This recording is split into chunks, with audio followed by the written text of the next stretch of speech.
Kızdan avazı ilimli kattısımı Ilımı pici örlük kattı ilimli kaçırgandak Sizayma mabala çıram kaldı kaçırgandak Bu kendimi yüz katsam Ben ha uç beş günü bir asası yüz katsam Ulu dedi ha uşakmalı yüz versem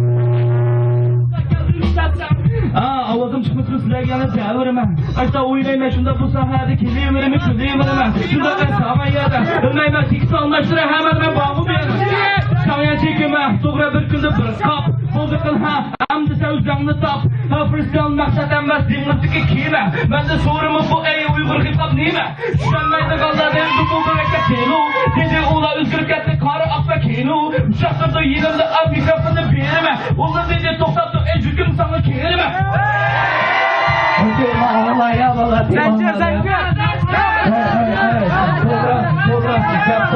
Boçul yakla sarap çımalı bez götten. Varken çarçağın için geyil olma. Ya olmuş benim yaptırımda yığır gelip keşke unutkan akçı deyip olma. Çünkü girme şu çaldı çüşümde bolumu al bastı. Aşağıdaysa bu avşak çünkü girip beni bugün geç kar bastı.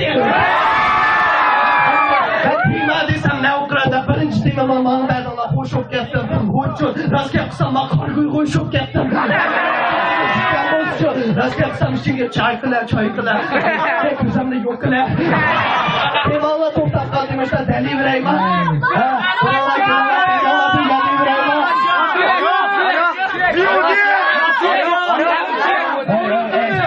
Doğru. Yine ağlarına toptan astım. Harak senke ottağının 30 kilo kavak. Boçun, yeni dikemini okumadan çıkıp 15 kilo harakının yeni demişse. Botto, muşu bedeninle harakın işçi bulağından kussa. Oradan bölüme, bu haftada harak tutsa bu haftada taşlı verdi. Akşam kestim akçikinin yolkan açıp gözlerini yaşlı verdi. Sen yaman gelse, sen şey gelse. Şunun ama balgaf gün yine kızını dikip yine başlı verdi. Harak kaldım hem harakın işime bırakırım da senden çıkışmayma. Hatırlayacağım bol, sana hoşlaş kız oynamayma çıkmayma. Ondan bilirsen, yolun gelsin depreme serketlerini mikrofonda demeyme. Şırap sana hoşlaş apam etken talaklı utuzu bir giymeyme. Okey, yandı o işe takip etsene valla.